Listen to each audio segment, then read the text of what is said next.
en el Círculo Rojo por Fernando Rosso. Pablo Romá es licenciado en Sociología en la Universidad Nacional de La Plata, docente en esa casa de estudios y también en la Universidad de Buenos Aires, y dirige Circuitos Consultora de Estudios Sociales, Políticos y Territoriales.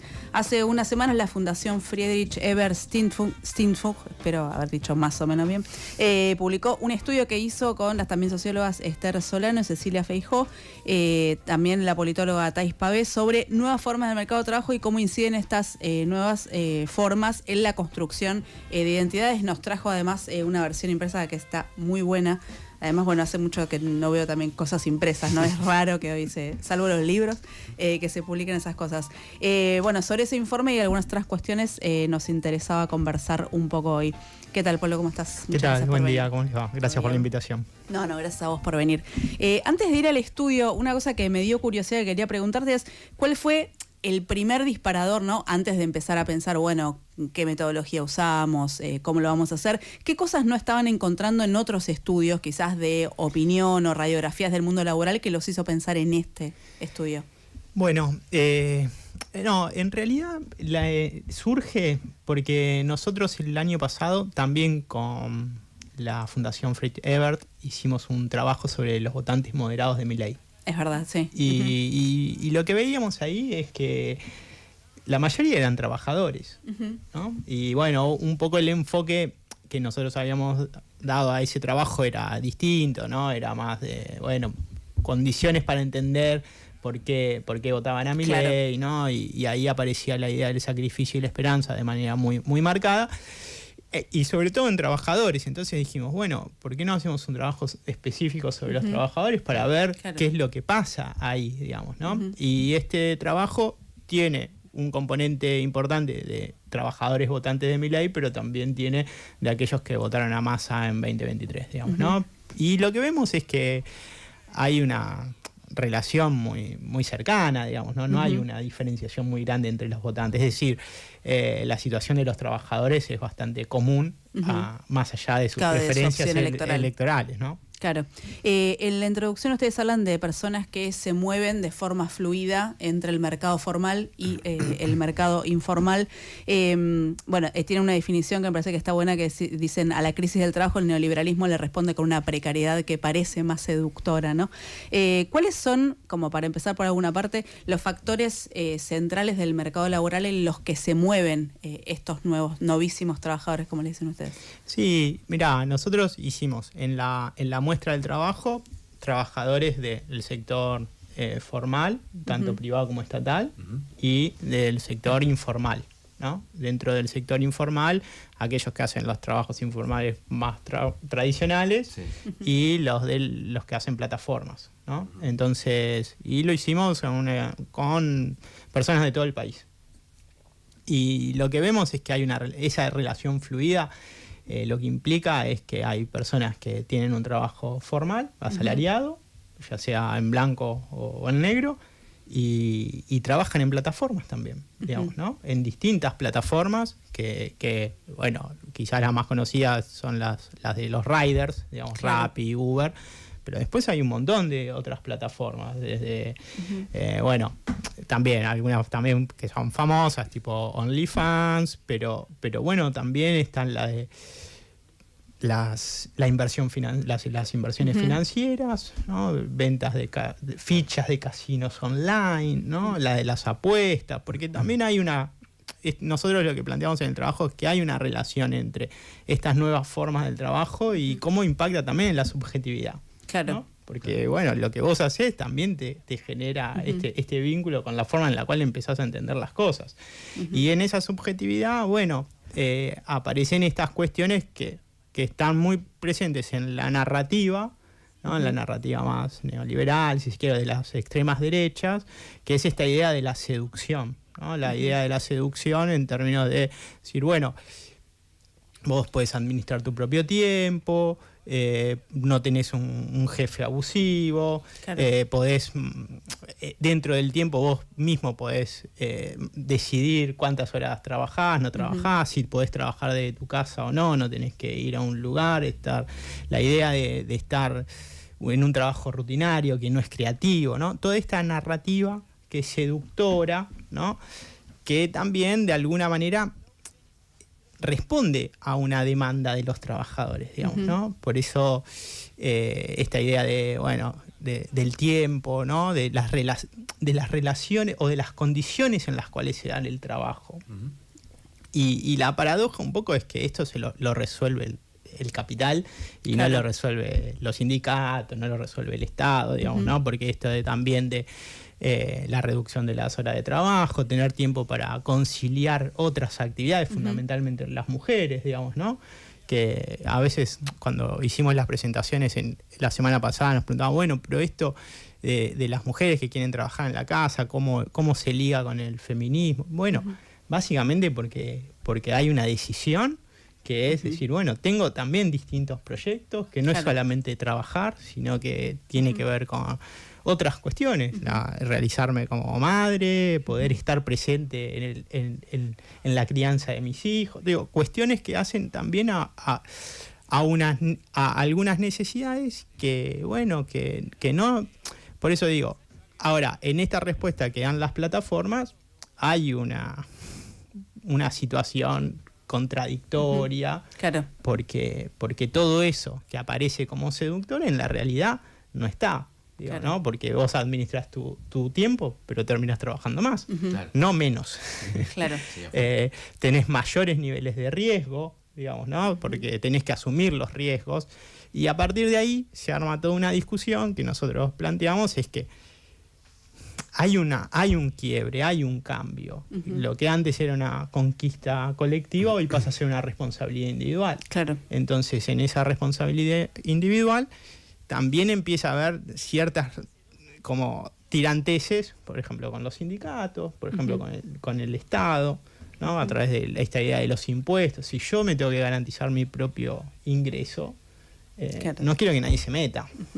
Bueno, de hecho, ustedes toman en el estudio justamente esta tensión con el rol del Estado, también con los sindicatos, que pensando en esto que decía de las mujeres, me parece súper interesante también que frente a la contradicción, o sea, frente a la crisis evidente que hay sobre los cuidados, ¿no? Más global, pensado como problema, es cierto que, por ejemplo, las organizaciones de trabajadores y trabajadoras en general suelen darle la espalda a esa demanda, que es una agenda que solamente levanta el movimiento feminista con su perspectiva, sus puntos de vista, con todos sus debates, pero es cierto que el mercado es el único que ofrece una respuesta, obviamente precarizada, con un montón de problemas, pero bueno, ahí ofreció una especie de solución.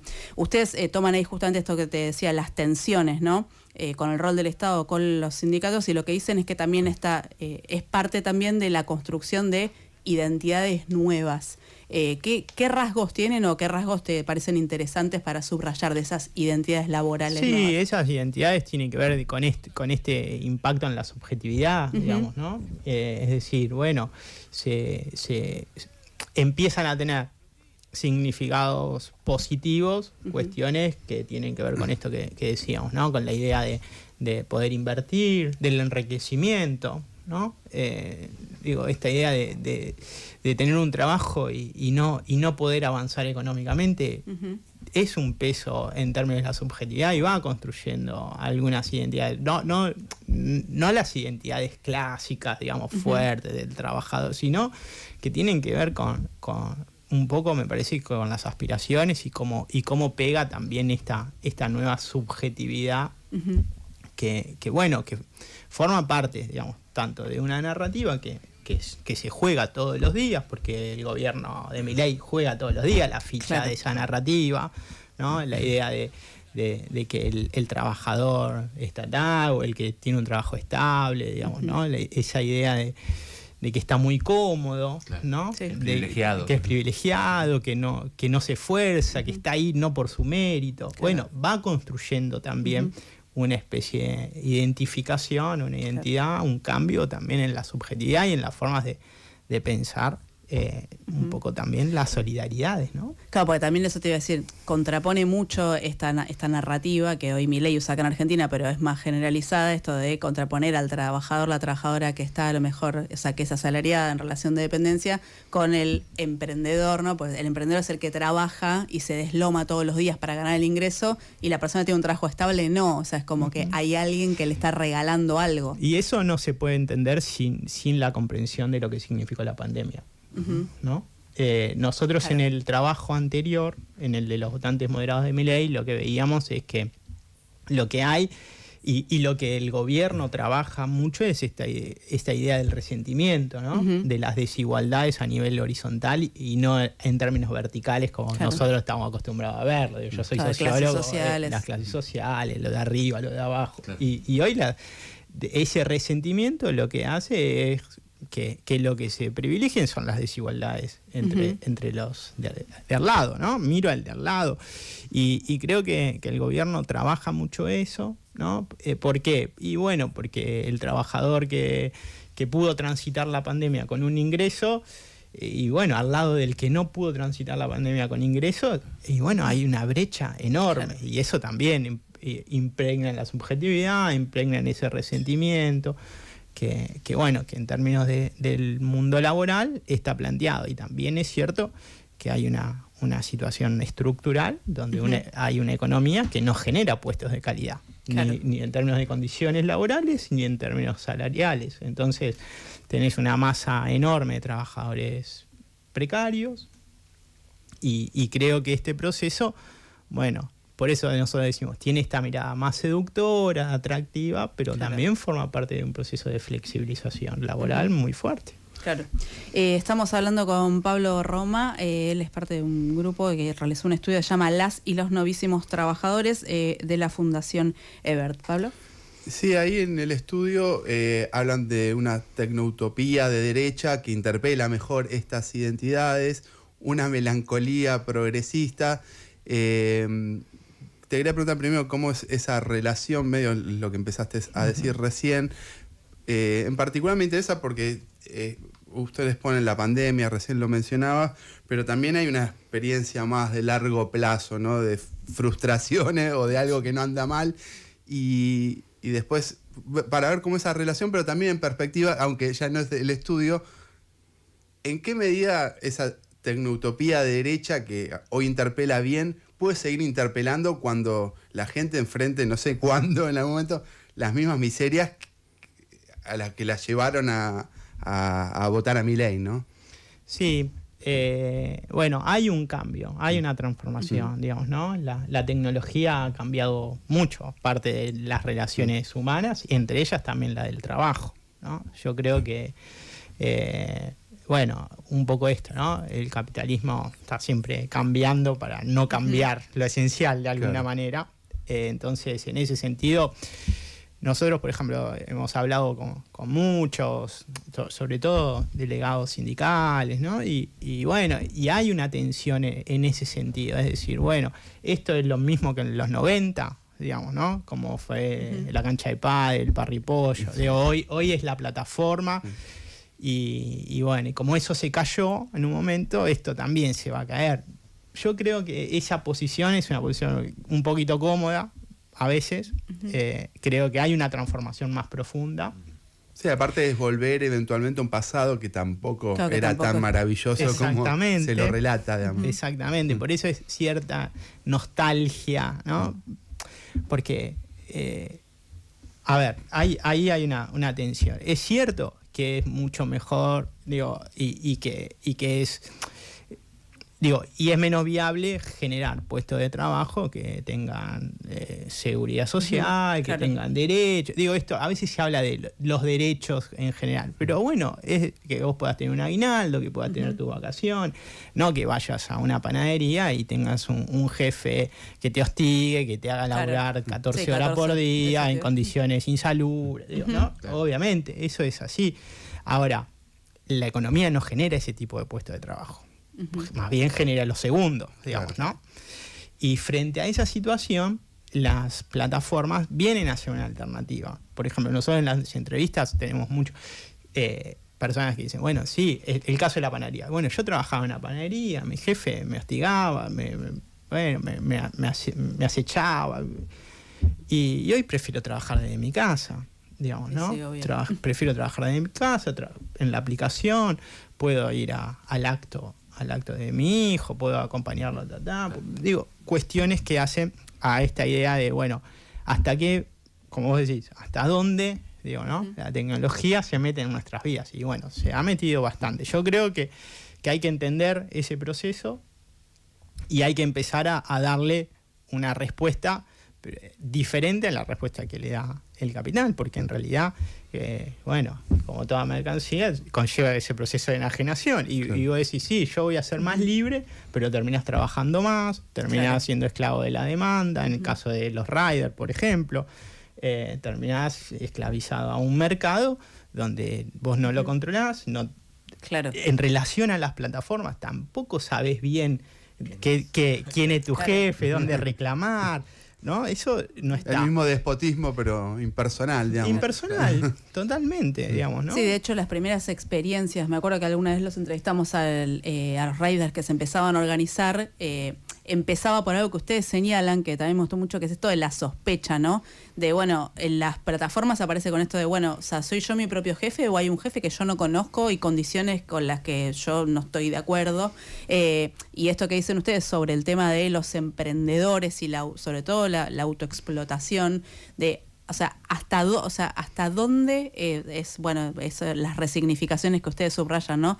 Hasta dónde soy libre, estoy eligiendo, o simplemente, bueno, estoy en estas condiciones, y además plantean también ahí un límite político, o por lo menos eso, una sospecha, una pregunta, hasta dónde pensás que se puede, por lo menos estirar esta como identificación sin conflictos entre este mito emprendedor, Milei, la respuesta más en general de las derechas. No, yo creo que eso puede estirarse, porque es una respuesta a un problema de recomposición de ingresos. En la medida que no se generen puestos de trabajo con mejor calidad de ingresos, y bueno, por eso decimos cuántas changas hay que hacer, ¿no? Y bueno, y ese es un problema, ¿no? Es un problema porque, como decíamos, la gente no quiere trabajar, esforzar. Esto que veníamos en el gobierno de Alberto Fernández, sos trabajador en blanco y estás por abajo de la línea de la pobreza. Esa situación es inviable. Que hace antes, en los 90, bueno, decía, frente a esa situación, los despidos, no tenías otra alternativa, te organizabas, salías a la calle. Hoy están las plataformas. Y eso también es un colchón para la conflictividad. Entonces, por eso digo, bueno, ¿cuánto tiempo? Y no lo sé. Me da la sensación de que es un fenómeno un poquito más profundo.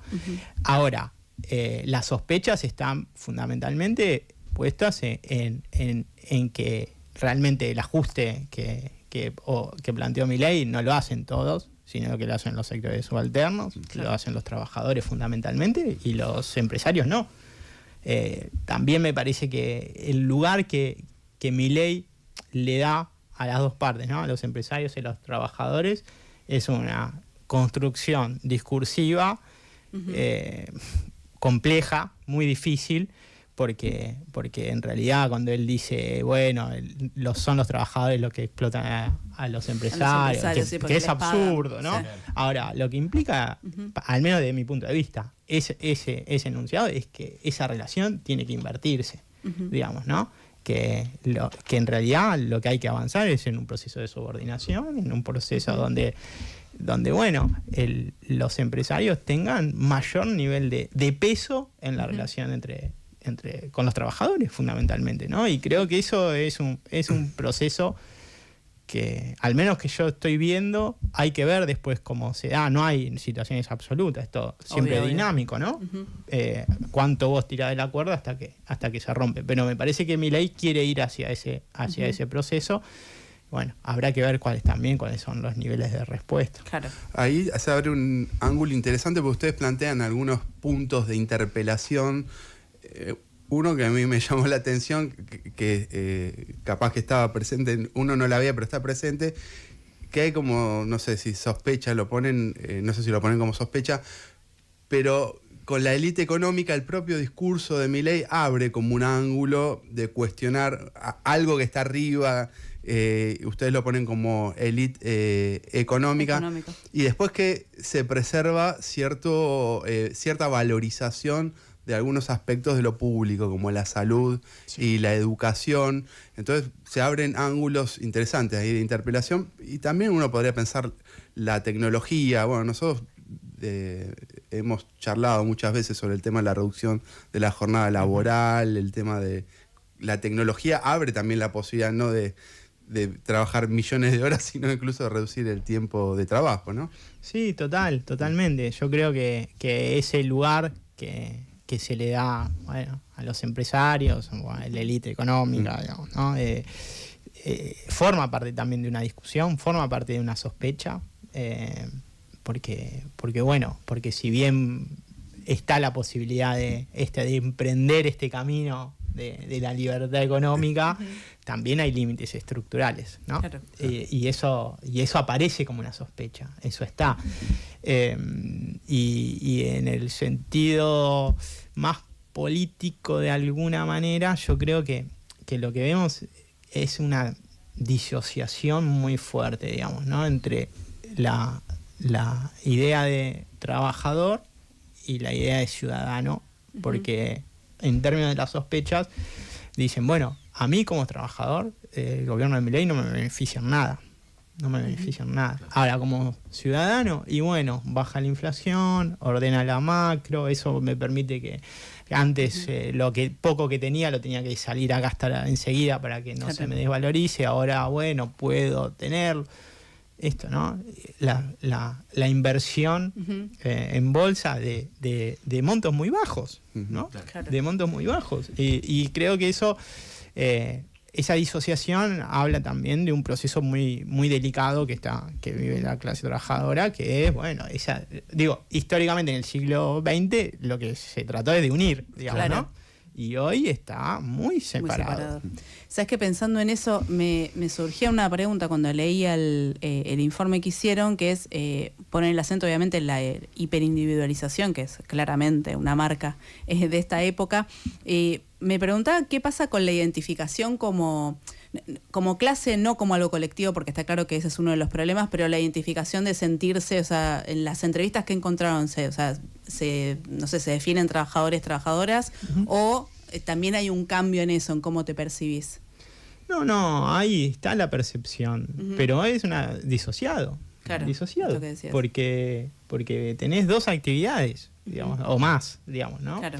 Y eso rompe un poquito la idea de la identidad tradicional, ¿no? Entonces está esta idea de, por eso, sobre todo en los jóvenes, ¿no? La idea de la necesidad del enriquecimiento, que quizás en otras generaciones eso no estaba. Claro. ¿No? Y eso está muy presente. Un chico de Catamarca, que la abuela, pastor de ovejas, y bueno, y él le gusta la inversión financiera. Claro. Entonces, por eso hay una mutación, un cruce, también de estas identidades, ¿no? Uno tampoco podría hablar de identidades puras, porque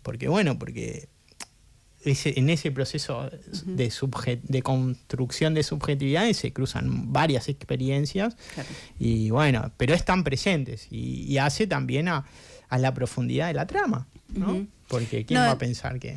¿no? Pero bueno, está presente, porque muchos dicen, no, pero el problema de las plataformas es un problema urbano. No es urbano, porque con el celular vos estás en cualquier lado, en cualquier lado. Claro. Y eso rompe un montón de fronteras y límites que a veces es difícil de representárselo. Claro. No, estaba pensando con esto que decías también de las cosas que se cruzan, que hay algo, ustedes, hay en un momento una cita de una trabajadora que trabaja en una tienda de ropa y ella empieza a vender online, y habla de sentirse creativa, que es una dimensión que, por ejemplo, obviamente no está contemplada en el trabajo asalariado porque a ningún empresario le interesa, pero como aspiración individual no necesariamente es algo negativo, lo de querer ser creativo, y también es interesante pensar cómo esta narrativa emprendedora, le encuentra también el mercado una salida, a algo que otra vez, pensando por ejemplo en los sindicatos, son como capas que muchas veces organizaciones tradicionales sobre todo dejan un poco de lado, y quedan como ahí medio libradas al azar, pero que creo que sí, en la juventud, que también explica muchos creadoras de contenidos, Total. en redes sociales, seguramente la inversión también viene por ese lado. Ahí en el informe también dicen que no hay interlocutores para estas personas que empiezan a pensar o que empiezan a ensayar, digamos, nuevas identidades. Aunque vos decís que no solamente la derecha podría interpelarlos, ¿por qué te parece que las derechas o las nuevas derechas son las que encontraron, al menos en principio, la forma de dialogar con ellos? Me parece que porque tienen una perspectiva más disruptiva, más de cambiar cosas, digo, ¿no? Y creo que ahí encuentran. Y también porque, bueno, están más ligadas a todo este proceso tecnológico, ¿no? Claro. Sí, sí. Y creo que los espacios más tradicionales les cuesta mucho encontrar ese diálogo. En general, por eso digo, cuando decimos esa nostalgia progresista de alguna manera, es, bueno, porque miramos para atrás, claro, ¿no? Y no para adelante. Y en ese sentido, ¿qué claves uno, entendiendo que es una discusión abierta, si uno piensa en un sentido emancipatorio de la clase o de estos trabajadores con estas nuevas identidades, ¿cuáles serían diálogos o perspectivas posibles? Y yo creo que primero comprender, ¿no? Primero comprender y después tratar de generar algún espacio más común. Por ejemplo, esto que vos bien planteás, lo de la creatividad, ¿no? Y bueno, no hay instancias más colectivas para dar lugar a esa creatividad. Nosotros, por ejemplo, entrevistamos también a un chico que era empleado, asalariado, y que su proyecto era poner un canal de streaming, generar contenidos en YouTube. Y bueno, ahora él trabajaba en un lugar que estaba sindicalizado, y el sindicato eso no le da bola, no le interesa, ya está parte de otra cosa. Bueno, y quizás puede ser también encontrar esos espacios, esas canalizaciones, es decir, bueno, mira, en tal lugar hay un chico que tiene esta iniciativa. Bueno, quizás poder contenerlo de alguna manera, darle lugar a esa... Porque es cierto que la creatividad se la lleva la narrativa más neoliberal de la extrema derecha. Alguien la monetiza. Y después alguien la monetiza. Eso es así. Entonces, bueno, y sobre todo eso, lo de la creatividad, es un punto central porque es gran parte de donde se estructura esta idea más seductora. Por eso también cierto cuestionamiento de la idea de la estabilidad. Vas a un lugar, estás 8 horas ahí, no haces nada, te aburrís. Un montón de años en el mismo lugar haciendo lo mismo. Claro. Fuimos a presentar el trabajo en los sindicatos que están vinculados al transporte, ¿no? Y decíamos, bueno, en este proceso que está llevando adelante Milei de los retiros voluntarios, uno pensaría que los que agarran los retiros voluntarios son los trabajadores de más edad. Y los que los más agarran son los jóvenes, ¿no? Los jóvenes, y dicen, bueno, con esta plata voy a poner mi emprendimiento, voy a desarrollar mi propio... Y bueno, eso también es un cambio fuerte. Sí, también ustedes señalan algo y creo que es así, que también hay una relación con la estabilidad o la no estabilidad, que las nuevas generaciones que entraron al mercado de trabajo ya entran a un mercado de trabajo donde ese pasado nostálgico queda recontra lejos, más bien a lo que te enfrentás todo el tiempo, esa crisis económica recurrente, inestabilidad, posibilidades de futuro nulas. Entonces a lo mejor tiene sentido esto que contabas de los retiros voluntarios, porque bueno, es ante la primera posibilidad de un ingreso, o sea, tener un capital muy chiquitito, claro, te salís y listo, o sea, y empezás con otro rumbo porque tampoco tenés una perspectiva de jubilarte como antes en un trabajo. Porque antes vos te rompías el lomo laburando y capaz que te quedaba una casa, te quedaba un auto, te quedaba hoy nuestros viejos, nuestros viejos, sí. ¿no? Claro. Hoy eso es inviable. Uno de los principales problemas de la juventud es la vivienda. Sí. ¿No? Entonces, ahora nosotros estamos haciendo unas preguntitas ahí a ver cómo piensan el problema de la vivienda. Si consideran que trabajando podés llegar a conseguir una vivienda. Digo, uno ya más o menos entiende que eso es inviable. Es imposible, es claro. inviable, digamos, ¿no? Pero bueno, forma parte de estos problemas, ¿no? Y creo que ahí hay una situación, y sobre todo en los jóvenes, ¿no? Que es difícil también contenerlo dentro de esa representación, porque insisto, es un mercado laboral de Argentina que no genera esos puestos de trabajo, y los puestos de trabajo que generan son puestos de una cantidad de horas enormes, pibes que quieren estudiar y no pueden estudiar porque tienen que trabajar, y para estudiar necesitan trabajar, ¿no? Entonces se hace incompatible las dos. La idea del progreso en estas condiciones laborales también es muy difícil. Y bueno, uno de los problemas es que quienes aportan respuestas son los del lado del capital y no de este lado. Este lado, por eso digo, la forma de... Y bueno, hay que comprender, hay que entender cómo se puede también dialogar con estas nuevas perspectivas, con estas nuevas subjetividades, con estos nuevos intereses y demandas, ¿no? Porque también hay demandas, y el Estado tampoco demanda. Hoy, digo, el Estado que más acostumbrado estamos a ver, hoy el Estado promueve esto, digamos, ¿no? Claro. Promueve el pluriempleo, promueve la libertad, ¿no? Que sos cada vez más libre, pero bueno, también el proceso es de flexibilidad y de Claro. autoexplotación, porque hoy, digo, como dije, terminás trabajando más, no se sabe cuántas horas se trabaja para las plataformas, no se sabe cuánta gente trabaja en las plataformas, no se sabe cuál es la rentabilidad que tienen las plataformas, digamos, ¿no? El efecto en la salud Que es mental. verdad, todo El eso efecto en la es muy salud opaco. mental. Por eso esta idea que tiene el sindicato de programadores se llama de computación, Sí. de la democratización del algoritmo, digamos, ¿no? Porque también, y eso también es una forma de dialogar, digamos, ¿no? Reclamarle a las plataformas que den información de cuánta gente trabaja, qué cosas. Vamos a transformar la apertura de los libros de contabilidad La apertura del algoritmo. tradicional por la Ojo. apertura del algoritmo. La verdad que sí.